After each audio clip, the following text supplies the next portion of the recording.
एक है ये ब्लॉक, इस ब्लॉक को खींच रहा है कितना फास्ट, हाँ, F बराबर 10 न्यूटन।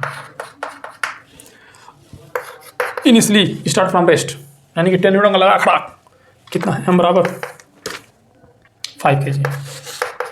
ये तो अपना क्वेश्चन है। अब देखो क्या है कि हम अब निकल रहे हैं भाई, अब हम बुला रहे हैं मिंटू को, एक मिंटू भी है ना। अब हो गया अपना, ये है पिंटू हमेशा रुका रह रहा है, ये भी इनिशियली रेस्ट कर। और उसके बाद देखो देखते, चिंटू बेचारा मेहनत कर ही रहा है। चिंटू क्या किया कि इनिशियली तो रेस्ट पर था, चिंटू इनिशियली रेस्ट पर नहीं था। चिंटू का स्पीड था 2 मीटर पर सेकेंड और कांस्टेंट था, ये है कांस्टेंट, है ना, ये कांस्टेंट से चल रहा है। अब ये है मिंटू थोड़ा जल्दी आया है ना, अभी नया आया है एनर्जी इसके पास, अभी एनर्जेटिक है। तो क्या करा, रेस बांध दिया। क्या किया था, 2 मीटर से तो पहले ही चल रहा था, 2 मीटर पर सेकेंड से चल रहा था। जैसे ही इस पर फोर्स देखा के लग गया तो कितना किया, क्या किया, खुद 2 मीटर पर सेकेंड स्क्वायर से अपने आप को एक्सेलरेट कर दिया। और ये सब कार्यक्रम चल कितना रहा है, t = 10 सेकेंड तक चल रहा है, t बराबर 10 सेकेंड तक चल रहा है। ठीक, तो अब मैं कहूँ कि भाई ये बताओ कि ये 10 सेकेंड में कितना दूर गया। पहले तो यही देखेंगे ना कि 10 सेकेंड में ये कितना दूर गया। तो पहले इसके ऊपर एक्सेलरेशन देख लो, यानी कि ब्लॉक पे एक्सेलरेशन F/m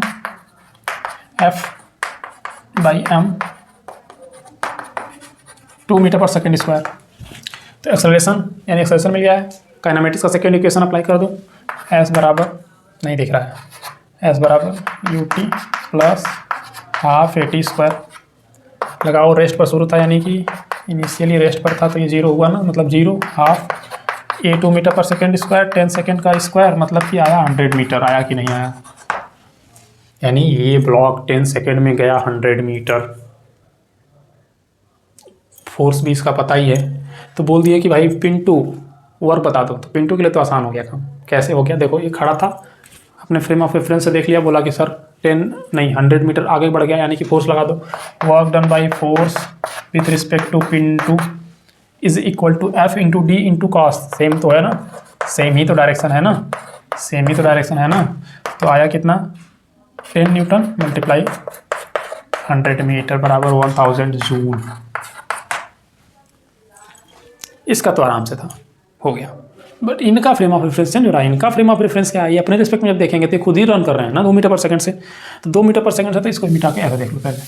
हाँ, अब देखो कि चिंटू, डिस्प्लेसमेंट ऑफ चिंटू देखो कांस्टेंट स्पीड से, यानी कि speed into time is equal to इनका डिस्टेंस या डिस्प्लेसमेंट। तो स्पीड इनका था u इंटू टी होगा, नॉट प्लस होगा, is equal to 2 metre per second 10 second तक देखेंगे तो कितना आया, 20 मीटर।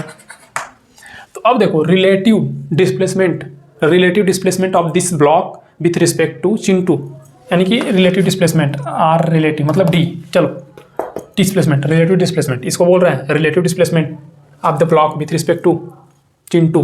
तो क्या होगा, ब्लॉक का डिस्प्लेसमेंट माइनस चिंटू का डिस्प्लेसमेंट कितना आया, 80 मीटर। यानी कि चिंटू 10 सेकेंड में जितना भाग के गया 20 मीटर और वो 100 गया था। यानी जब चिंटू ऐसे रुक के देखा कि 10 सेकेंड में वो तो पहुंच गया वहाँ, यानी कि उनके बीच का रिलेटिव डिस्प्लेसमेंट 80 मीटर। तो कितना आया, work done by force with respect to Chintu is equal to F into D into cos theta. यहाँ पे थीटा भी 0 ही रहेगा क्योंकि सेम डायरेक्शन की बात है, 1 आया। और डिस्प्लेसमेंट जो है वो रिलेटिव रहेगा, है ना, फ्रेम ऑफ रेफरेंस पर डिस्प्लेसमेंट डिपेंड करता है इसीलिए। अब देखो फोर्स 10 न्यूटन, मल्टीप्लाई कर दो डिस्प्लेसमेंट का 80 मीटर बराबर 800 joule with respect to the Chintu बेचारा मेहनत कर रहा है लेकिन पीछे रह गया ना, 80 मीटर से पीछे रह गया था भाई, हमें भी दुख हो गया है, कोई नहीं, चिंटू बेचारा बहुत पहले से मेहनत करते आ रहा है इसीलिए थका हुआ है ना। अब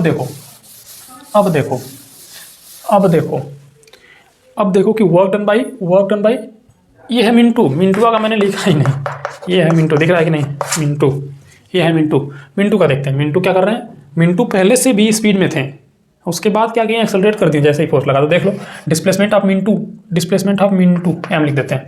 तो क्या हुआ, ut plus half AT², ut यानी इनमें u है 2 metre per second, t 10 second, half AT² ये कितना एक्सेलरेट किया है 2 से 10 मीटर, 10 सेकेंड के स्क्वायर कर देंगे, ये तो गया मतलब इतना 100 और यहाँ पे 20 यानी 1020 मीटर। ये कौन गया है? मिंटू। मिंटू निकल गया आगे ब्लॉक से, देखो समझो 10 सेकेंड में ये ब्लॉक 100 मीटर गया था, अब मिंटू भाग के गया 120। जब रुक के देखा तो क्या देखा, क्यों तो रह गया पीछे, है ना, पीछे ही रह गया। तो अब देखो पीछे ही रह गया तो क्या करेंगे यहाँ पे कि अब relative displacement of block, relative displacement of block with respect to Mintu, relative displacement of block, पहले ब्लॉक का डिस्प्लेसमेंट माइनस मिंटू का डिस्प्लेसमेंट यानी -20 मीटर, यानी कि work done with respect to Mintu कितना होगा, work done with respect to Mintu कितना होगा, F/D, F और इंटू डी और कॉस। अब यहाँ पे देखो कि कॉस की वैल्यू हमें बहुत ज़्यादा लेने की जरूरत है नहीं, क्योंकि हम लोग खुद ही वेक्टर के फॉर्म में लेके चल रहे हैं। अगर लेके भी चलोगे तो देखो वो भी क्या कर रहा है, इधर ही तो डिस्प्लेस करके आ रहा है, इधर ही तो करके आ रहा है ना, इसी डायरेक्शन में, जिधर फोर्स लग रहा है उसी में डिस्प्लेस कर रहा है, जिधर फोर्स उधर ही डिस्प्लेसमेंट। तो देखो जिधर फोर्स उधर डिस्प्लेसमेंट, cos 0 की वैल्यू 1 होती है, मतलब रखने की जरूरत है नहीं यार। देखो यहाँ पे क्या है फोर्स कहाँ गया, फोर्स 10 न्यूटन, अब मल्टीप्लाई बाई -20 मीटर, माइनस इसीलिए लिए क्योंकि ये वेक्टर के फॉर्म में हम ऑलरेडी लेके चल रहे हैं, तभी तो पीछे रह गया था। नेगेटिव एक्स में माइनस आई कैप होता है, चलो 200 जूल और नेगेटिव हुआ, यानी कि मिंटू के रिस्पेक्ट में नेगेटिव वर्क हुआ on this block by this force.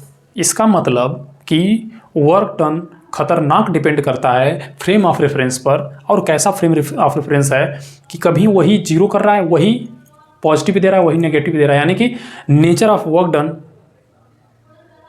Can be changed by changing the frame of reference. और तीनों नेचर हमने देखा, पॉजिटिव, नेगेटिव और जीरो।